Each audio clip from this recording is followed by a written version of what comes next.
Historical Method, Historical Sources, and Historical Criticism by Maria Florina Aurelius Juan, PhD, Department of History de La Salle University, Manila.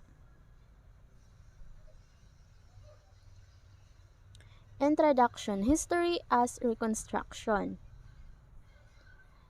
The text revealed the reconstruction of history. Only a part of what was observed in the past was remembered by those who observed it. Only a part of what was remembered was recorded. And only a part of what was recorded has survived. Only a part of what has survived has come to the historian's attention. This text is written by Louis Gottschalk from his book Understanding History. This means history has a process in which an event is carefully examined in order to find out or show exactly what happened. In this text, readers can already understand what was the author trying to explain. I believe that the author is trying to enlighten the readers in understanding history. Only a part of what is credible has been grasped, and only a part of what has been grasped can be expounded or narrated by the historian. This text is also part of the History as Reconstruction from the same author, Louis Gottschalk. The author is trying to explain and enlighten the readers that only a part of what is credible has been grasped, and only a part of what has been grasped can be expounded or narrated by the historian. The readers will understand that historian narrated or expounded history if it is only credible.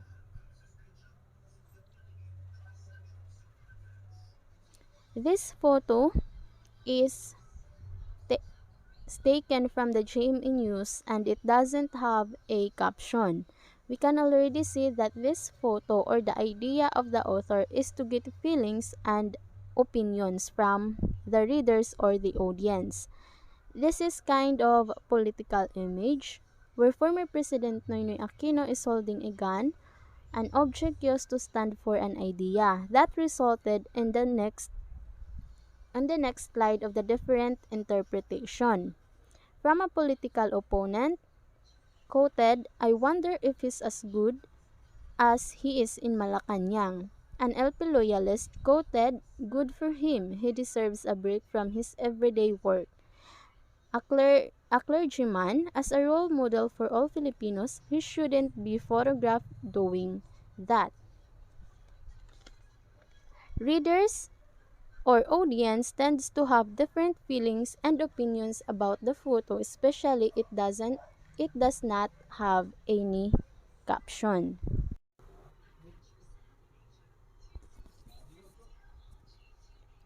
As we first saw this photo without the caption, it could get different feelings and opinions, or should we say judgment. But as we read the captions that says, "Greece's new finance minister Yanis Varoufakis R. greets the outgoing finance minister Gikas Hardovelis after a handover ceremony in Athens on January 28, 2015. We will understand if we analyze it that it could be part of their culture on how they greet one another. And know that we have different ways of approaching or approaches in terms of greetings. May it be with physical touch, verbal and non-verbal way. Historical method according to Louis Gottschalk from his book Understanding History. Historical method is the process of critically examining and analyzing the records and survivals of the past, which is historian uses the method of critically examining and analyzing the records and survivals of the past. This could be a written sources such as published materials like books and journals, and non-written sources such as oral history, fossils, video recordings, audio recordings, and the likes. There are two types of written sources, the published materials and the manuscript. For published materials, we have books, magazines, journals, travelogue, and transcription of speech. And for the manuscript, we have archival materials, memoirs, and diary. Non-written sources. So, non-written sources are open to less distortion than the written one. This includes films, photos, interviews, and etc. So, here are the examples of non-written sources. The oral history, artifact, ruins, fossils, artworks, video recordings, and audio recordings. What are primary sources? Well, according to Louis Gottschalk on Understanding History, primary sources is the testimony of an eyewitness. A primary source must have been produced by a contemporary of the event it narrates. Another definition of primary sources that came from http www.princeton.edu. So, a primary source is a document or physical object which was written or created during the time under study. Also, these are sources were present during experience or time period and offer an inside view of a particular event. And also, there is different definition of primary sources that came from http www Yale Collections Collaborative Primary Sources. So, primary sources provide first-hand testimony or direct evidence concerning a topic under investigation. They are created by witnesses or recorders who experience the events or conditions being documented. These sources are created at the time when the events or conditions are occurring.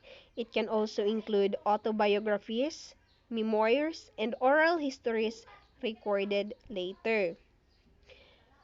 Primary sources are characterized by their content regardless of whether they are available in original format, in microfilm, in digital format, or in published format.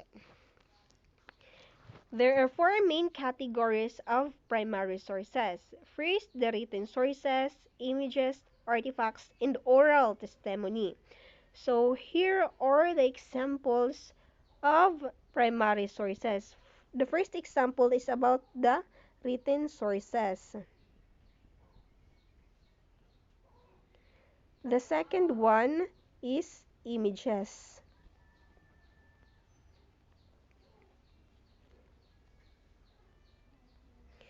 The third one is the artifacts. Artifacts or the object made by human being. It could be an item or cultural or historical. The last one is the primary source, the artifacts.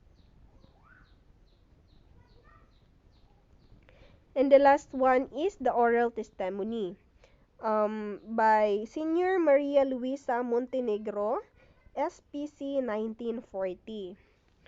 So, my first day was a scary one. There was a patient whose earlobes were so long. He had no nose, only two holes in his face, and no fingers, only the palm of his hands. The other patients were in different stages of deformity. So, this is documented, and it is example of oral testimony. What are secondary sources? Secondary sources interprets and analyzes primary sources. These sources are one or more steps removed from the event. Secondary sources may have pictures, quotes, or graphics of primary sources in them. It is a work that examines, review, assess, or interpret an historical event, era, or phenomenon, generally utilizing primary sources to do so. Generally speaking, it is written well after the events that are being researched. Some examples of secondary sources are history textbook, printed materials, serials, periodicals, which interprets previous research, and also journal articles, speeches, reviews, research reports, and more. Practical example worksheet. Topic: Tejeros Convention. Primary source: Santiago Alvarez account.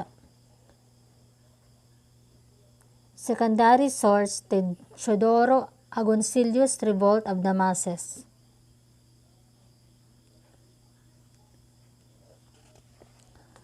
What is historical criticism? In order for a source to be used as evidence in history, basic matters about its form and content must be settled.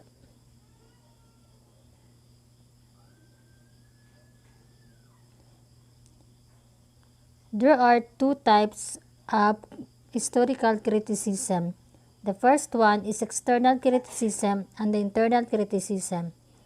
External criticism: the problem of authenticity, to spot fabricated, forged, fake documents to distinguish a hoax or misrepresentation. External criticism: it is the issue of legality to notice, invent, cast, imitation documents to determine a trick or mispresentation. Second one is internal criticism. The internal criticism: the problem of credibility, relevant particulars, the document, is it credible? Very similar, as close as what really happened from a critical examination of best available sources. Internal criticism: issue of reliability, pertinent, specific in the document if it is credible. Test of authenticity. Number 1. Determine the date of the document to see whether they are anachronistic. Meaning, find out the date of the document to see whether they are antiquated. Example: pencils did not exist before the 16th century. Number 2. Determine the author. Establish the author. Example: handwriting, signature, or seal. Number 3. Anachronistic style. Example: idiom, orthography, punctuation. Number 4. Anachronistic reference to events. Example: too early, too late, too remote. Number 5. Provenance or custody. Example: determine its genuineness. Number 6. Semantics. Determining the meaning of a text or word. Number 7. Hermeneutics. Determining ambiguities. Internal criticism. Test of credibility. Identification of the author. Example: to determine his reliability, mental processes, personal attitudes. Number 2. Determination of the approximate date.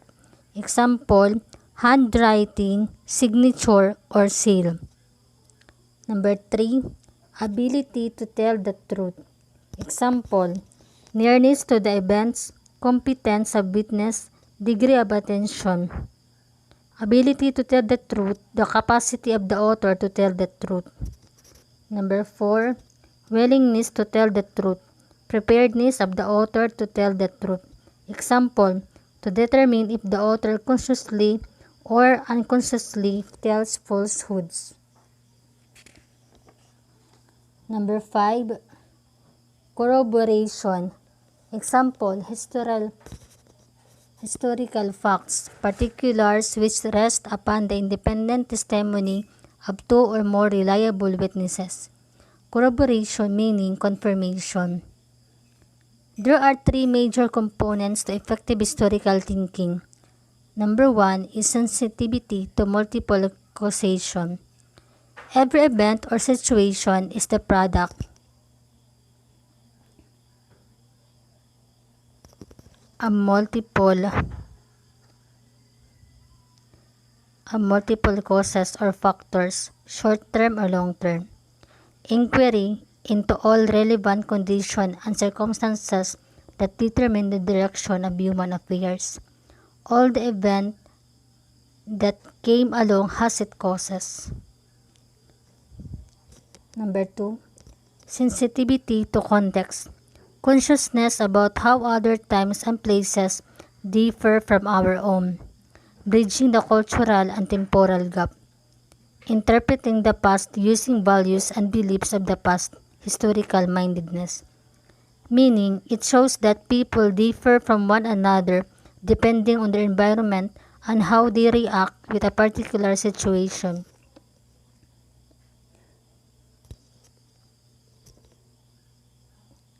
Awareness of the interplay of continuity and change in human affairs. Continuity and change. There can be history only when there is change. Change is inevitable. It is the only permanent thing in this world.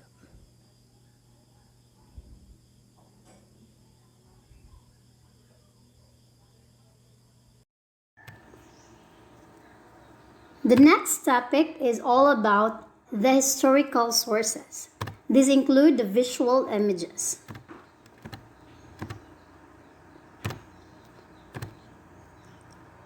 What is historical sources? Historical sources, these are the materials used for writing of the history. When we say sources, an object from the past or testimony concerning the past on which historian depends in order to create their own depictions of the past. For example, published materials like books, magazine, journal, travelogue, transcription of speech, and manuscript. Historical sources are classified into two. First is primary sources, and the second one is secondary sources. What is primary sources? When we say primary sources, these are the materials produced by people or groups directly involved in the event or topic being studied. These are the first-hand testimony or direct evidence concerning a topic under investigation. They are also created by witnesses or recorders who experienced the event or condition being documented. These sources can include the eyewitness, diaries, letters, legal documents, and official documents. For example of primary sources related to visual imagery are the following: maps, photographs, sketches, drawings, paintings, and cartoons. First is maps. Maps is generally used to indicate location as well as topography. It reveals how space and geographic were being used to emphasize the trade routes, travel routes, structural build-up, and etc. Here are the example of maps. In this picture, it shows the Laguna de Bonbon Volcan de Taal. The history of modern-day province of Batangas is intertwined with the Laguna de Bonbon and Volcan de Taal. When the Spanish colonizer reached Luzon, the lake was still sealing and was connected to Balayan Bay through the Pansipit River, which back then was still navigable for sea vessels. Under the primary sources is the sketches and drawings that may indicate the conditions of life of the past society. For example, the Singer sewing machine trade card Sweden in 19th century. And on the right side is La Ilustración Filipina was the Spanish language newspaper published in Manila, Philippines that ran during the last decade of Spanish colonial era. And at that time, during the Philippine Revolution and the beginning of the 20th century under the US rule. Another example is Plaza Mayor de Manila in 1847. The author is Lozano Jose Horonato, 1821. Another is the Manila and its environs. The outing to the Antipolo Fiesta Art, print by Jose Horonato Lozano in the year 1815 to 1885. Next is the Nazareno procession during the Spanish period. The image courtesy of Jose Victor Z. Torres. The other one is the Tower of Manila Cathedral after the earthquake in 1880. The next is The Journey of Barong Tagalog, Addendum Part 11.14 in 19th century English artist illustration of life in the Philippines.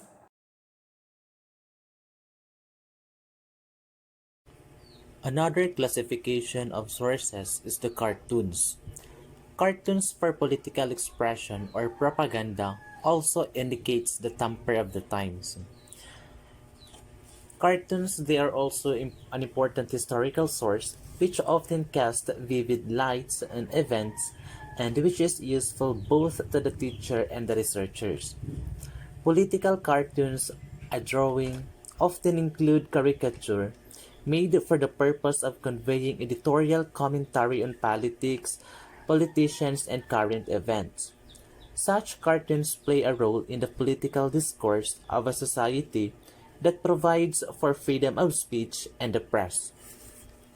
The following are the examples of the cartoons.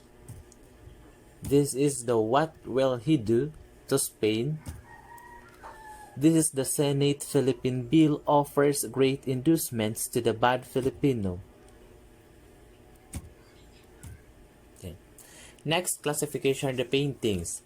Paintings and other artworks are visual representations based on the artist's expression or interpretation of events and ideas. Paintings or visual arts recounts stories of our past. It gives an account of past events. Arts history allows us to look back and understand how our civilization evolved over the centuries. It is also to know ourselves better. The following are examples of the paintings or the artworks. Next is photographs. Photographs reflect social conditions of historical realities and everyday life. It is also gives us visual ideas of places, historical events, as well as people. It's said that pictures tell 1,000 words. Today, however, with the advent of technology, pictures can easily be made to lie. But photographs still tell stories, and from it we can distinguish details that tell the other side of a story or something beyond the text. It is also a record of the past that is useful for historians. Next is the objects and the artifacts. Artifacts are the anything made or modified by humans. Artifacts are considered to be items of cultural or historical importance because they can provide a window into the daily lives of people in the past. By studying artifacts, we are able to find out how ancient people interact with their community and environment. These are the examples of objects and artifacts. This is the Manunggul jar, perhaps one of the most famous artifacts in the Philippine history.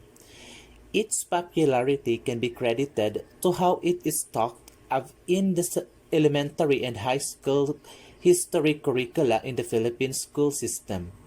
It is also an artifact featured in an old peso bill.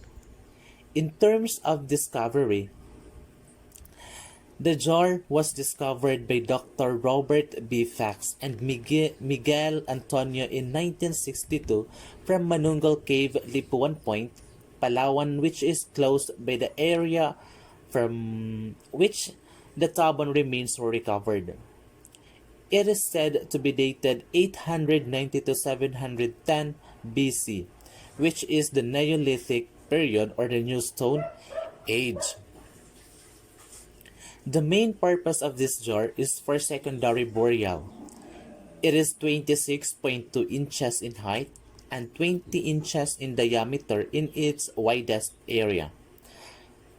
It sports a top cover. Top cover that has a boat with two human-like figures. It is also have a wave-like design embedded in the upper areas. This jar's importance to the construction of the pre-Filipino period in our history is it gives us an idea of the culture and practices the old inhabitations of the islands have. Next is the Philippine social life. Philippine social life. Here, it shows how Filipinos interact in the society or community before, how they live and build relatedness with other people in terms of their livelihood, religious activities, and building organizations. Next is events. Events, it is to know the events among Filipinos before that keeps memorable or high value to them. Next is the personalities. Here, they are people before that has a big contributions to the Filipino or the Philippines. They are people who gives peace to the people and the country. Next is the historic structure. Historic structure, these are the infrastructure that also has a good contributions to the community. This includes of buildings, churches, a museum, library, and etc.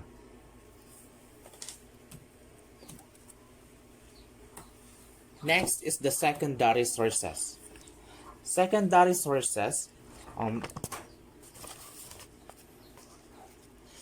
Secondary sources are works that analyze, assesses, or interpret an historical event, era, or phenomenon, generally utilizing primary sources to do so.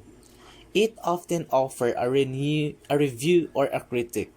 It includes books, journal articles, speeches, reviews, research reports, and many more. What is historical criticism? In order for a source to be used as the evidence in the history, basic matters about its form and content must be settled. Under the historical criticism is the external criticism. To test the authenticity, first determine the data of the document to see whether they are anachronistic. Example, pencil did not exist before the 16th century. Second, determine the author. Example, handwriting, signature, seal, understanding the history for the test of authenticity. Third, anachronistic style.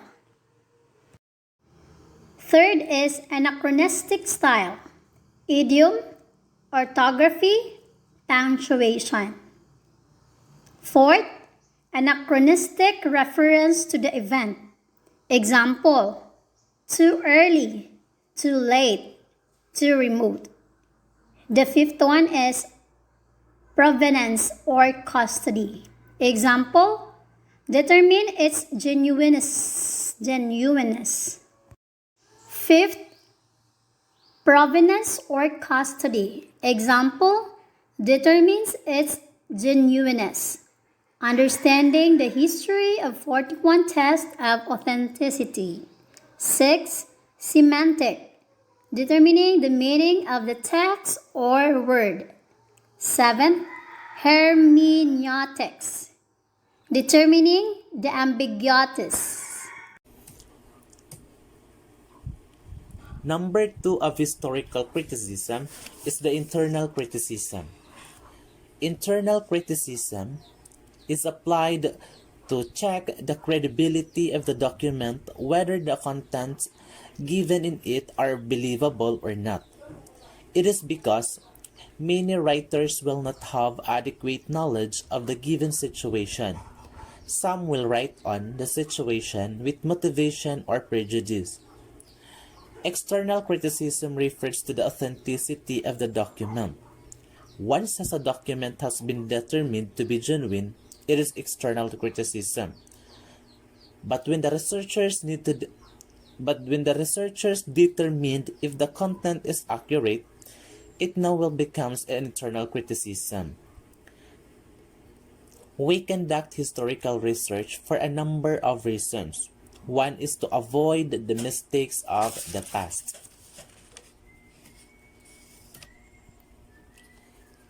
Next is the three major components of effective historical thinking. First is sensitivity to multiple causation. Sensitivity to multiple causation, it is the view that events, including behaviors, seldom result from single causes but instead from multiple causes working in complex combinations. When we say multiple causation, it refers to an event having not just one cause, but several different causes. Next is sensitivity to context. Sensitivity to context. We should be sensitive when it comes to the content of the context. We should know if it is good or not fake news only. We should analyze on it to make the information we get is reliable or the truth. The third component of effective historical thinking is the awareness of the interplay of continuity and change in human affairs. Continuity and change, there can be history only when there is a change.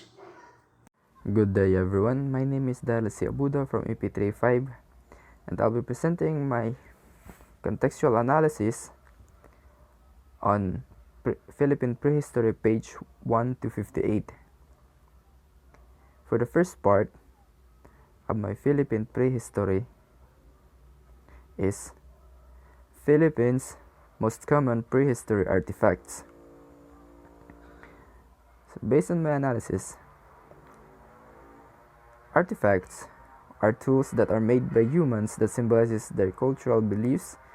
It is sometimes used as a weapon to hunt a certain creature, a tool to use in witchcraft, an object for praising the gods. Artifacts are considered old and new as the range of age depends on which time they were made. Here are some examples of common artifacts here in the Philippines. This one here is called lithics. Lithics is used for hunting animals. It is sometimes a sharp blade, which is considered a rock or an obsidian rock. So these are the examples of artifacts. The next is Philippines prehistory ecofacts and fossil. Ecofacts are organic or inorganic material that has been recovered and has a historical significance.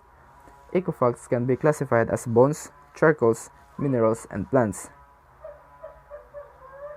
Fossils are the remains of a dead organism, which are commonly bones that has been found sticking on a stone and underneath the ground. Some of these bones ages from BC or before Christ. Ecofacts and fossil have a lot in common, since both of them are well preserved underneath the ground, or can be sometimes found in the ground underneath the mud, the rock, or inside the rock. Here are some examples of ecofacts and fossils.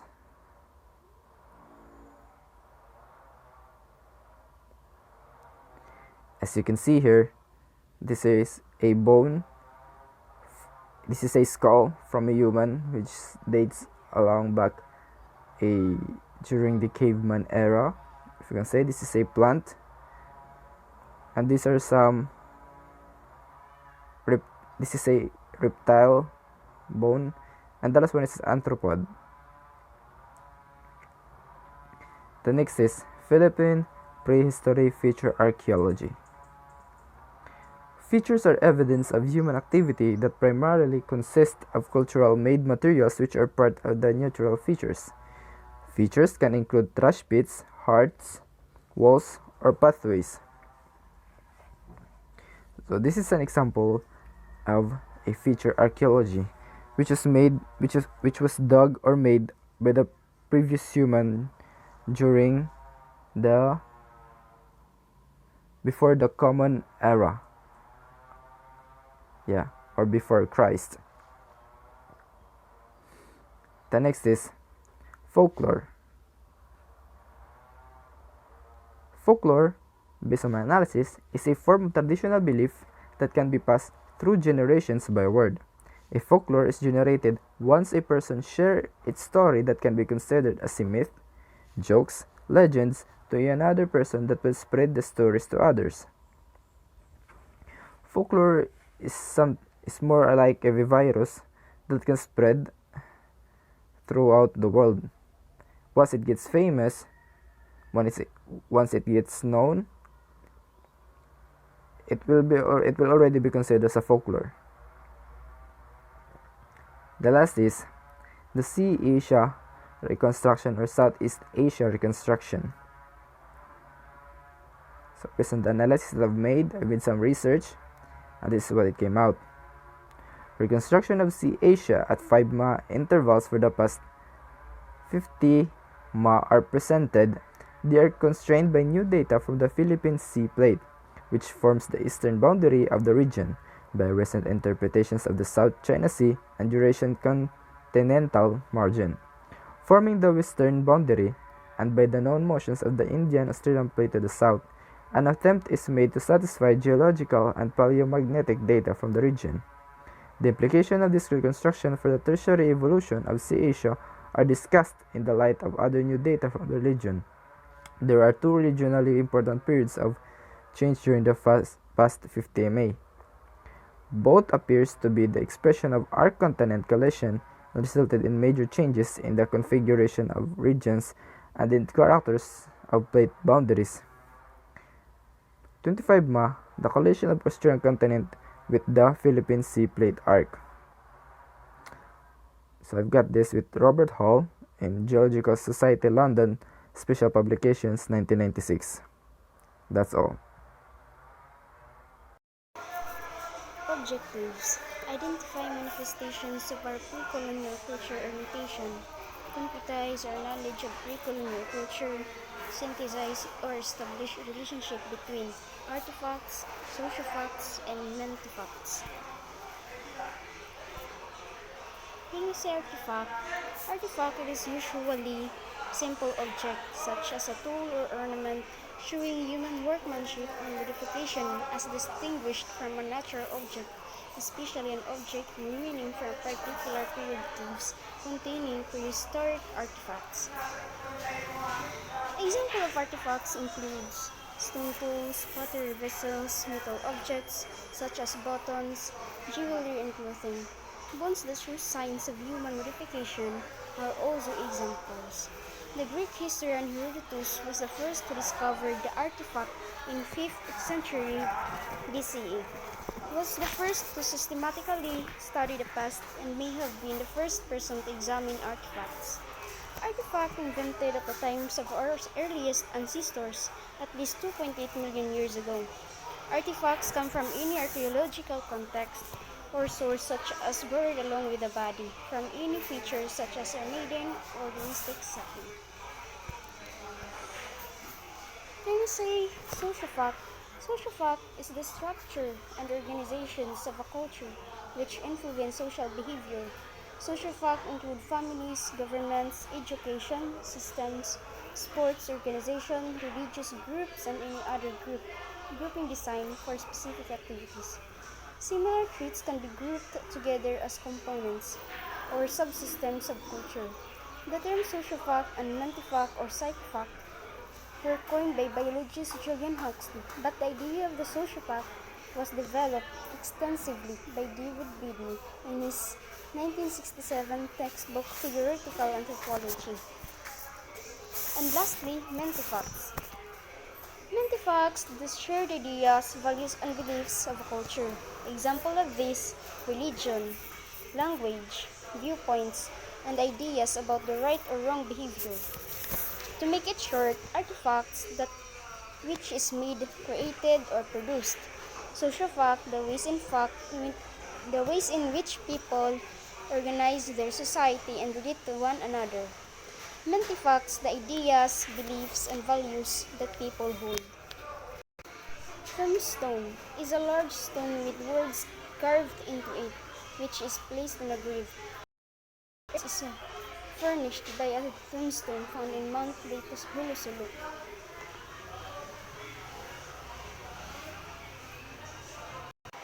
Solo code. This code greatly increases the fines exacted from the peoples, creates a treasury under the control of Haji Butu, and entitles the Sultan to a share of the fines collected by the various status and chiefs. Tarsela or silsila. The term tarsela comes from the Arabic salsad, which means a chain or link.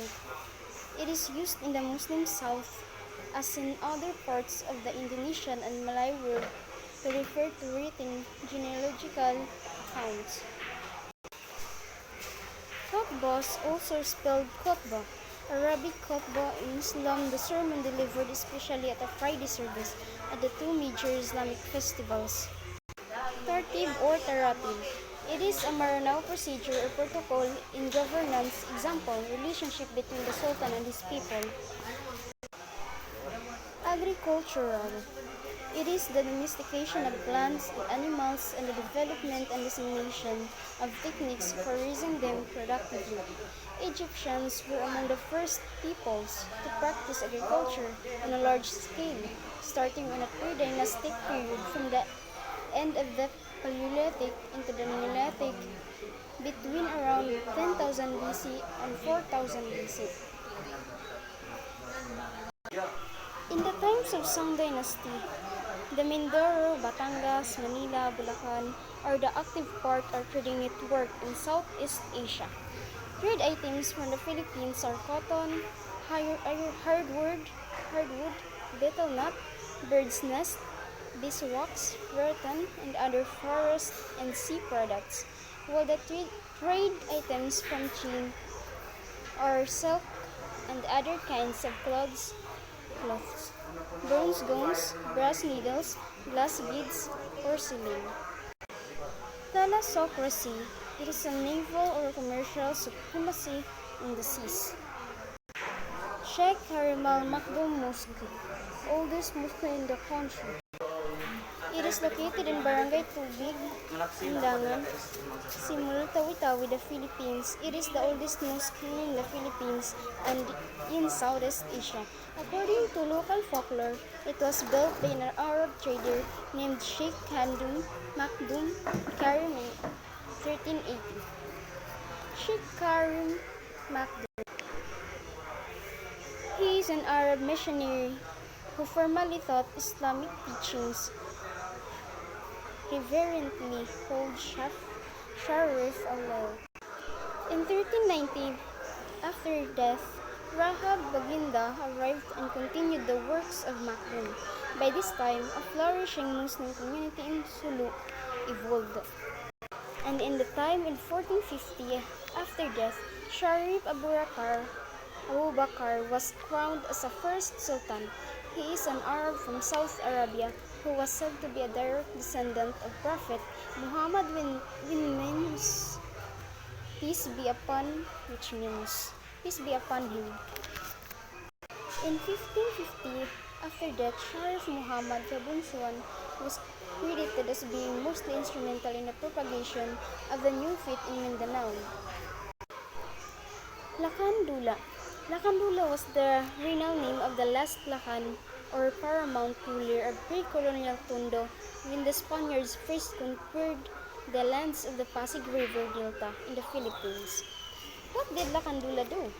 Lakandula helped make a house for Legazpi and a fort for the Spanish, giving them 14 pieces of artillery and 12 jars of gunpowder, a gift much appreciated by the Spanish, who were running low on ammunition. Soon after, Lakandula and his sons became baptized as Catholics. Raha Sulaiman. Raha Sulaiman, sometimes referred to as Sulaiman III, was the Raha of the Maynila, a fortified Tagalog Muslim polity on the southern half of the Pasig River Delta when a Spanish expedition arrived in the early 1570s. While Raha Matanda was the one of the rulers of Manila, a pre-colonial indigenized and Islamized Tagalog polity along the Pasig River in what is now Manila, Philippines. Raha Sulaiman, Raha Matanda, and Lakandula were powerful allies to the co-ruled Manila in the 16th century. The three rulers of Manila had territories that were strategically placed indifferent along the Pasig River Delta, opening up to Manila Bay. Lakandula controlled on the north side of the Pasig River Delta, while the Matanda and Sulaiman controlled the south side in what is now Fort Santiago.